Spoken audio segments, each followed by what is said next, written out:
Good morning, everybody. Morning. Now, John chapter 10, huh? Yes. Are you ready for some stuff from John chapter 10? Great to be here in the southeast, great to be with friends, some new, some young, and some really old. Wow. Wow. Oh, Malcolm, you're older than me. Yeah, well, we're all about the same, really. Life to the full. Life to the full. What a wonderful title. What a wonderful idea. What a wonderful promise that Jesus gives us. Amen. Life to the full. What is it really all about? So, we're going to be looking at life to the full today from John chapter 10. Let me explain that in just a minute. Now, let's go and read our passage because we need to get our heads into here before we can figure out what God's teaching us today. Amen. Let's have a look in John 10 and we'll begin in verse 1. John 10. Hey, Tim, how you doing? Hey, come on, mate, Tim. I didn't know you were here. Young and old. Okay, like I said. Anyway, chapter 10, verse 1. Very truly I tell you, Pharisees, anyone who does not enter the sheep pen by the gate, but climbs in by another way, is a thief and a robber. The one who enters by the gate is the shepherd of the sheep. The gatekeeper opens the gate for him, and the sheep listen to his voice. He calls his own sheep by name and leads them out. When he has brought out all his own, he goes on ahead of them, and his sheep follow him because they know his voice. But they will never follow a stranger. In fact, they will run away from him because they do not recognize a stranger's voice. Jesus used this figure of speech, but the Pharisees did not understand what he was telling them. Therefore, Jesus said again, don't you love it? I mean, Jesus has one go, they don't get it, so he has another go. You know, he doesn't give up. So he says again, all right, very truly I tell you, I am the gate for the sheep. All who've come before me are thieves and robbers, but the sheep did not listen to them. I am the gate. Whoever enters through me will be saved. They will come in and go out and find pasture. And then we come to our theme verse for today. The thief comes only to steal and kill and destroy. I have come that they may have life and have it to the full. Amen. I am the good shepherd. The good shepherd lays down his life for the sheep. The hired hand is not the shepherd and does not own the sheep, so when he sees the wolf coming, he abandons the sheep and runs away. Then the wolf attacks the flock and scatters it. The man runs away because he is hired hand and cares nothing for the sheep. I am the good shepherd. I know my sheep, and my sheep know me, just as the Father knows me, and I know the Father, and I lay down my life for the sheep. I have other sheep that are not of this sheep pen. I must bring them also. They too will listen to my voice, and there will be one flock and one shepherd. Amen. The reason my Father loves me is that I lay down my life only to take it up again. No one takes it from me, but I lay it down of my own accord. I have authority to lay it down and authority to take it up again. This command I received from my Father. The Jews who heard these words were again divided. Many of them said, he is demon-possessed and raving mad. Why listen to him? But others said, these are not the sayings of a man possessed by a demon. Can a demon open the eyes of the blind? That's right. Wow. Jesus caused controversy everywhere he went, and whoever he spoke to, didn't he? He divided opinion. Some people trusted him and believed in him, and some did not. Today, life to the full. Jesus says, I have come. If you come in, I'm the gate. Come in this gate. Come into this sheep pen, and you can have life to the full. I promise you that. We have to unpack what that means, because it doesn't mean, I think, what some people think it means. And it doesn't mean what perhaps some of us hope it means. But we'll come to that. But he does promise us life in its fullness. All of what it is meant to contain and be is promised to us. The thing is, life is full of stuff, isn't it? Yeah. I don't know about you, but I feel like my life is already full. I felt like my life was full before I was a Christian and knew anything about Jesus Christ. I mean, isn't life busy? That's right. Don't you have a full life? You know, if I asked you, what do you do next Thursday? You've got something planned, haven't you? You're going to be at work, you're going to be with your kids, you're going to be doing something. Life is full. I don't think the question is our life full and can our lives be full? The question is it full with the right stuff? Come on. That's really the question. Is it full with the right stuff? How are you feeling about your life? Are you full with stuff that inspires you? That gives you hope, that fills you with joy, and gives you the peace that passes understanding? Or is your life just full? I show you this picture because this is Penny and I on holiday a few years ago. My wife has given me a dirty look because she doesn't like it when I put pictures of her on the screen, but I think she's beautiful. So, what can I say? So anyway, we went on holiday, and to go on holiday and have a cheap holiday, we borrowed my mother-in-law's camper van. That's my mother-in-law's camper van. I have a wonderful mother-in-law. I tell her, you know, you're my favorite mother-in-law. Well, She says, I'm your only mother-in-law. That's fine. I love you. So she offered to lend us her camper van. So she lived at that time near Southampton. So I drove my car down to Southampton. I picked up the van and left her my car so she could borrow that while we were using her camper van. And I'd never driven a camper van like this quite before. I drove back up to where we lived in northwest London. And I was in a hurry because I wanted to get back before it was dark so we could load the van to drive the next day. We were driving all the way to Scotland the next day, just all day driving. Wow. So wanted to get it ready, get used to the van. And also I wanted to miss the rush hour as I got close to London, because as you know, you really don't want to be on the road around 5 o'clock, 4:30, thereabouts, right? So it's 2:30, it's 3 o'clock, it's a long way. I'm driving up. And also, I have to tell you, I don't want to be too graphic, but as I got near to home, I realized it was close to the rush hour, and I had to stop for petrol. I thought, I didn't want to stop, but I have to stop. And also, I'm bursting for the toilet. Oh, okay. And I don't want to go any further. I'm just saying, and I was tense. You know how you get really tense? I'm driving something I'm not used to driving. I've got to fill it up with fuel. It's the rush hour. I'm getting close to it, and I really need the toilet. So I'm tense. So I drive into a Sainsbury's fuel place, and I think, now I know it's diesel, not petrol. So I'm going to put diesel in this thing. I normally drive a petrol car. I'll put diesel in. So I drive in. And I'm sort of hopping around trying to get this thing done quickly, and I get the nozzle of the diesel thing, and I open and it won't fit. And I'm like, hang on, petrol or diesel? No, it's diesel. And I just couldn't get the nozzle into the flap. So I walked around the whole van, and I thought, that's not the diesel thing, that's for something else. So the flap for the diesel's on the other side, and it's a long hose, but it won't reach all the way around because it's a camper van, right? It's too big. So I jump back in the van, I drive out of the forecourt, and hope that they won't think I'm running away without paying. I drive around and drive on the other side of the petrol pump, so the flap is there. So I get out, and I get the thing, and I put it in, and it goes in the hole, and I start pumping the diesel in, and I suddenly think, it still doesn't look right. And I've already put some diesel in.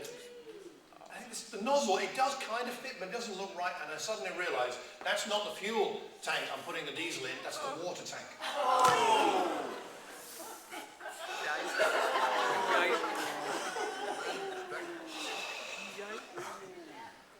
I put in 98p worth of diesel.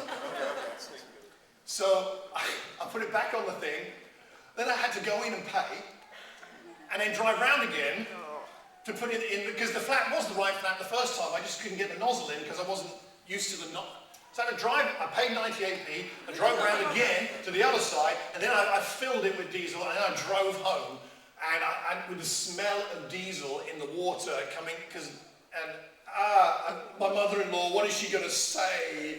I've just ruined her water tank, and I drove home. I used the toilet, and then I got onto Google, and I was like, how do you get diesel out of a water tank? And it's like, everything, all the headlines on Google were, it's the most terrible thing, water and diesel. And there's forums of people who've taken 3 months to clean out their tanks, and you can never get it not smelling of diesel ever again. Rip out the tank, replace the tank. what on earth am I going to do? And so we didn't have time to do anything about it. I flushed it, but it still was, terrible. We loaded up the van, we drove all the way to Scotland. We're still not sure what to do. And we didn't use the water tank. We just took bottles of water, while we were using the camper van. And then one of the forums I read said the best thing to do, the best thing that really works is put vodka in the water tank and then drive around a bit and then flush it. And that actually should do the trick. So, we were in Inverness and we looked for what's the cheapest vodka you can buy. So we went to, was it Aldi or Lidl? I think it was Aldi. Went to Aldi, we bought this really cheap vodka. And we went back to the car park, and then it's the funniest thing. There's a car park next to us with two blokes in it. And there we are, pouring a bottle of vodka into the water tank of the camper van. These two fellas are looking at us like, whoa, what are they doing? They're living off vodka in their water tank. It's kind of interesting. That's not a good sight for them to see. But never mind, we put the vodka in, we jiggled it around and flushed it out, and that seemed to do the job. Wow. Oh, so relieved. So my mother-in-law still loves me. And I really love her very much. She's wonderful. But there's a parable there somewhere of our own lives, that we put the wrong stuff in. We want intimacy, but we settle for sex. We want value and we settle for the rat race. We want to feel loved, but we settle for compromise in our lives. We need the right stuff. Water tanks need water in them. right. Diesel tanks need diesel in them. Human beings need Christ in them. Amen. If we're going to live life to the full. Amen. So by way of introduction, let's think about that. Now, let's talk about the passage a little bit in John 10. Hopefully, life to the full in a Christian context is for you not just going to church and falling asleep in the back row, I'm keeping an eye on the back row, or falling asleep in front of your Bible. Let's hope that's not our image of what it means to live a full Christian life. It's not about being bored in church, let's hope not. It's about following the shepherd. Amen. It's about following the shepherd. Sheep are very interesting beings. Have any of you ever worked with sheep? Do we have any farmers, shepherds here? Okay, all right, so you'll know a lot more about this than I. Sheep are very interesting. They do follow in flocks, and they are actually cleverer than you might think. They did some research at Cambridge University to try and figure out how clever sheep really were. They figured that sheep can remember the faces of 50 other sheep. Wow. They can recognize the faces of 50 other sheep. I don't know how they found that out.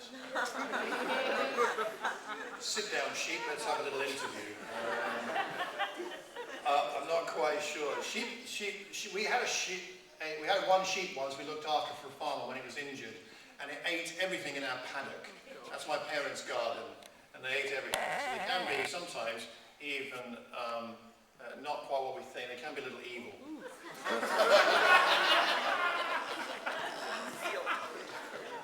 Another group of sheep somewhere in, I think it was in Yorkshire, there was a cattle grid, and there was some juicy vegetables on the other side, and they figured out to roll over the cattle grid.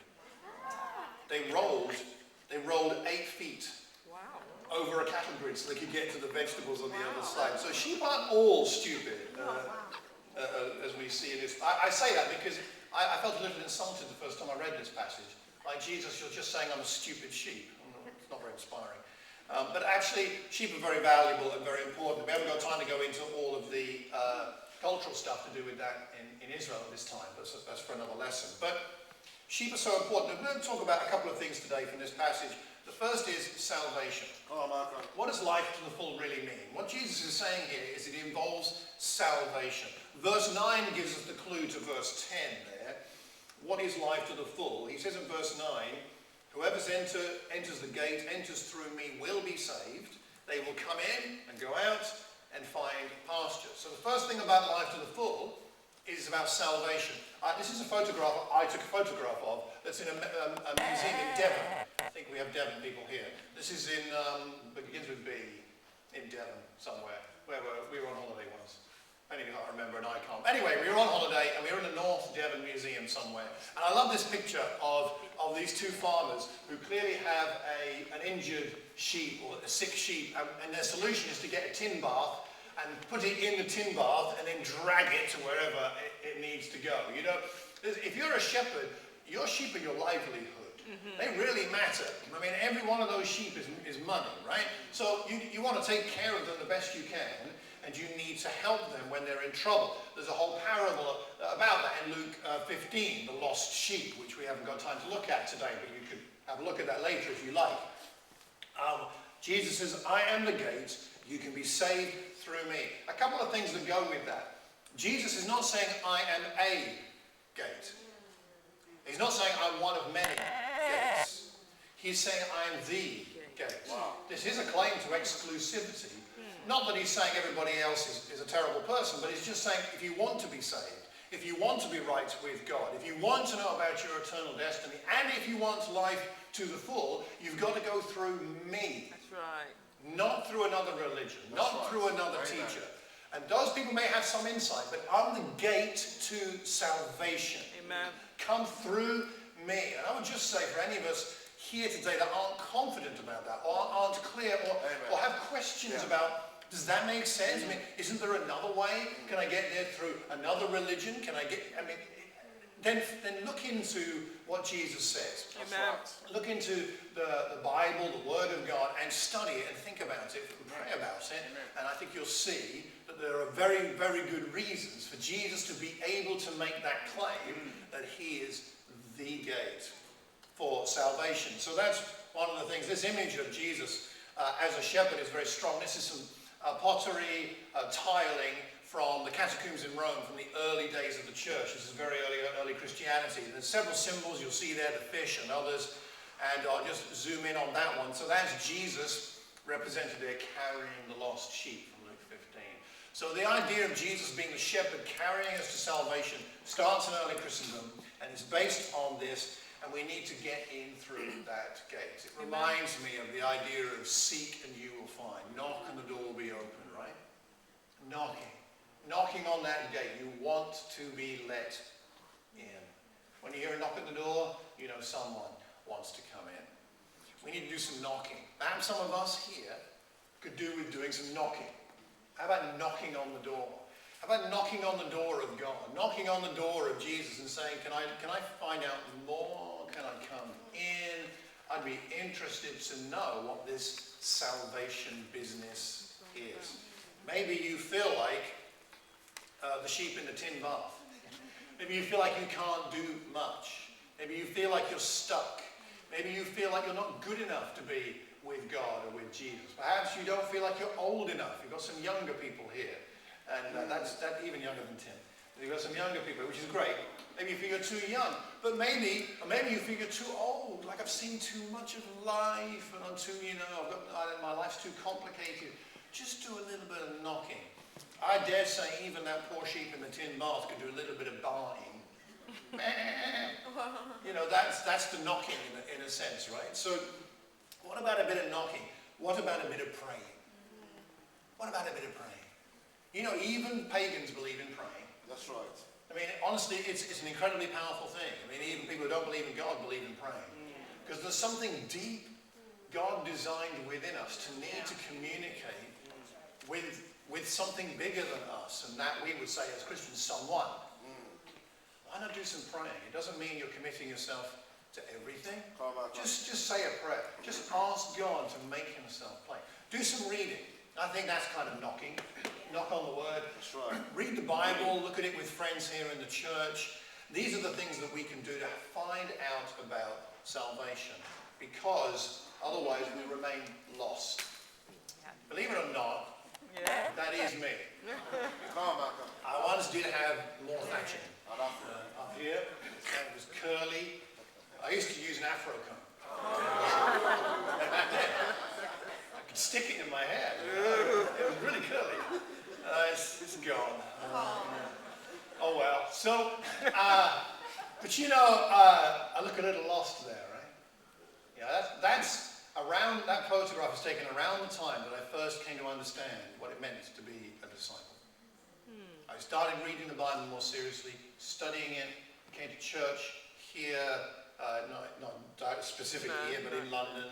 I started coming to church in this congregational history here in 1984, 31 years ago. And I realized that I needed to come in through the gate. I'd grown up going to church, but I hadn't been through the gate. I've been through the church doors, but I hadn't been through the gate. It's not the same thing, right? And I've done lots of other stuff I haven't got time to tell you today, but I needed to come in through the gate. And 31 years ago, it was November. This month is my 31st anniversary of my baptism into Christ. Amen. 31 years ago on the 2nd of November, and I share this month anniversary with Phil Miller, who was baptized the same month. And we're spiritual twins, me and Phil, and maybe a few other people I remember too. But coming to Southeast London, because I was baptized in Bermondsey. Wow. Southeast London, right?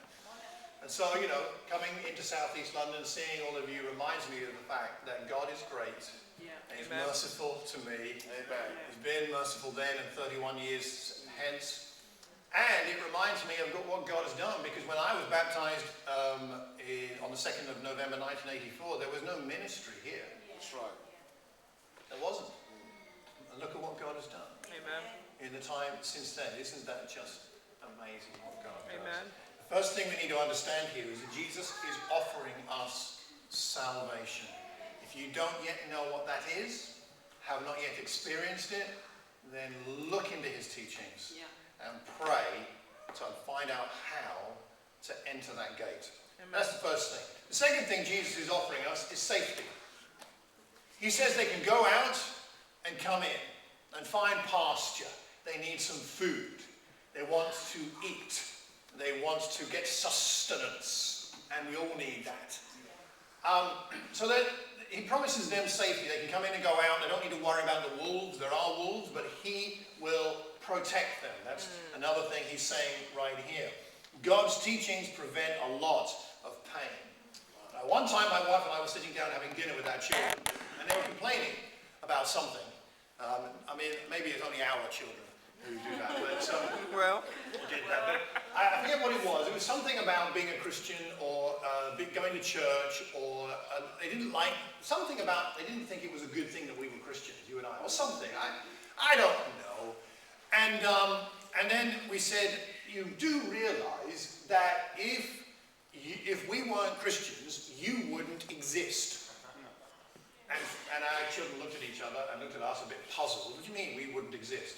Well, you see, because we'd have got married, because we were engaged before we were Christians. So we would have got married, and then we'd have been divorced by now.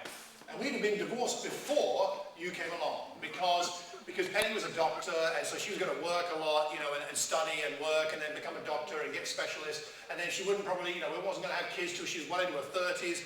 And then by then we'd have been divorced, because we love each other when we first, you know, were engaged, but we realize now what we're really like, and we'd have made each other absolutely crazy, and we would not have stayed together, we would have got divorced, and therefore you wouldn't exist. So be jolly grateful that we're Christians, because otherwise you wouldn't be able to even ask that question and complain. Didn't quite say it like that, but you know what I mean? And sometimes we forget how just being a Christian just protects us, not from all the evils of the world, not from all the not from our own sin, but it protects us from so many things. So many of us in this room who are married might well be divorced, or might well be estranged from our children, or might well be in prison, or addicted to something, or even dead.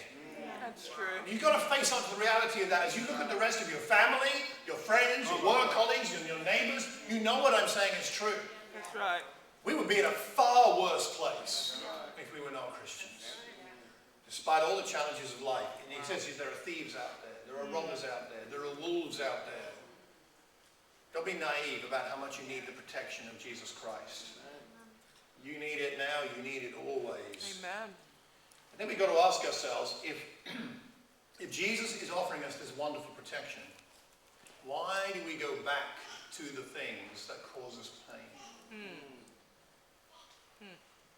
Why do we often go back to the same things that we think will give us comfort, but actually cause pain? Why do we go back to those things? The things that the Bible calls sin, the things that hurt us and our relationship with God. What you're seeing in the photograph there is me in a tree. These are some Leylandii at the bottom of our garden, and they got out of control. Leylandii are very good as a barrier between you and neighbours. They shield your garden. But the problem with Leylandii is that they grow like crazy, really fast. Apparently, no one actually knows how tall they might grow because they're still growing across the country. They're relatively new in this country. So we decided we need to trim our Leylandii. So we've got a big ladder. That's the largest, longest, highest ladder you can buy without getting like scaffolding. So it's the tallest ladder. It's about 16 foot tall, I think. We bought that and we got some loppers. Now, where are my loppers? I need my loppers in my bag here. Yep, thank you very much. All right, let me show you my loppers. So we've got these loppers. Actually, I got these off my mother-in-law. These are your mum's, aren't they? She gave us these. All right, so I got my loppers. And these are brilliant because they're extendable. These are fantastic. Now, you don't want to get your finger caught in there. I mean, that's pretty. Okay, so I'm up the tree, climbed up in the ladder. The ladder wasn't tall enough, so I climbed into the tree. As you can see there, I've got my loppers and I'm lopping off the top of the Leylandii. And so I was up there, and I saw something in one of the trees. It was sort of hidden behind one of the branches, and I had a look, couldn't tell what it was. And I got my loppers, and I poked it. And it was sort of papery. And I thought it was a bit strange, and I thought, I know I've seen something a bit like that before somewhere. We had a loft conversion done, and in the loft conversion there were lots of dead wasps' nests. This is a wasp's nest. That's what it kind of looks like. And I thought, it looks a bit like that. I wonder if it is. Now, come on. Think about this. It looks like a wasp's nest, like one I've seen before. I've poked it. I think there might be wasps in it. I'm in a tree, up a big ladder. What would you do? Leave it. You know what you would do. So what did I do? I got my loppers. No. And I poked it again. Whoa.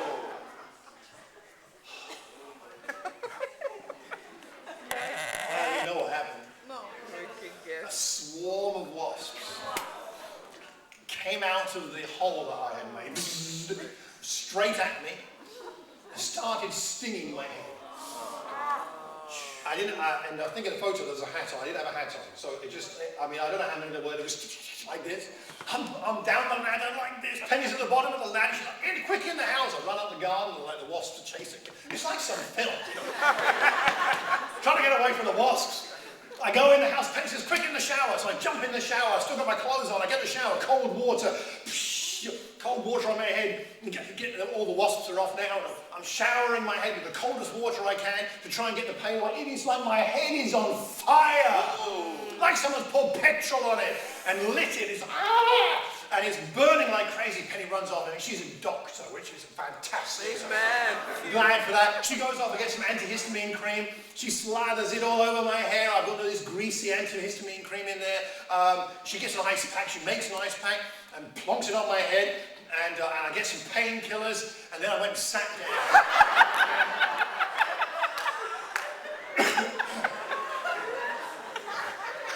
That's what I looked like, and that's how I felt. Really sorry for myself. My head's burning. That night it was very hard to sleep. Wow. So I put some more antihistamine cream on. I took some antihistamines. I took some cocodamol, and I took a sleeping tablet. And I had a pint of home brew. And eventually I fell asleep. And it took a week for the pain to go away. It's just intense. Wow. What was I thinking?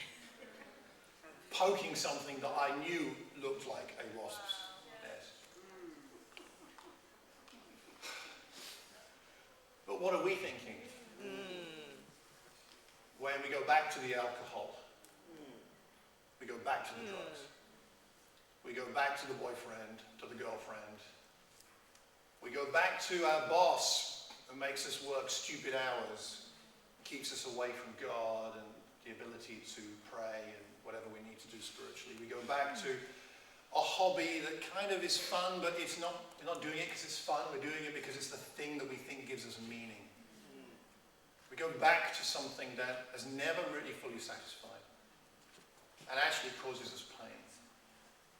Why do we go back again and again and again? Why not try something different? Because these things are not giving you life to the full. These things are not giving you life in all of its fullness. These things are in fact a barrier to fullness in Christ. It's true. Why not give them up? Why not walk away and walk towards Christ and say, please take me into your sheep pen. Let me through the gate. I want to be safe with you. I want to be saved and I want to be safe. I want to be in a place where I can get the pasture that I need. Amen. I know there are wolves out there. I need you to protect me. Amen. Today might be a great day to make a decision to follow the shepherd into his sheep pen. Today's a day. Why not today? Don't say tomorrow. Tomorrow may not come. It may not come. Let me finish with a final story. One of the reasons I committed myself to Jesus 31 years ago this month was because I knew that I could trust him.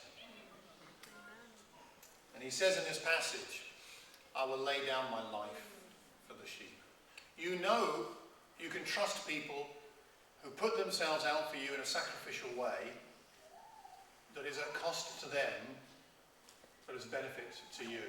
You know they have your best interests at heart. And I would say this about Jesus that he does. I want to share, not about the wolf or the sheep, but about my mum and dad. It's funny that Phil shared about his mother. I felt very moved by that. And I wanted to share about my mum as well. We're spiritual twins, so we think alike. It's my mum and dad on their wedding day in 1958. Wonderful. I love my mum very much, and they live in Kent, down the road from here. Yeah. Please get something going in Kent. And my mother, at this point, had already been suffering for a number of years from severe rheumatoid arthritis. My mother, since the age of 17, has not had a pain-free day. Wow. Severe rheumatoid arthritis, agony and pain all her life, an incredibly indomitable spirit.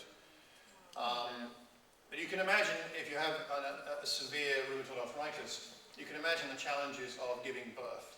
I mean, I can't really imagine it, but you know, it must be incredible.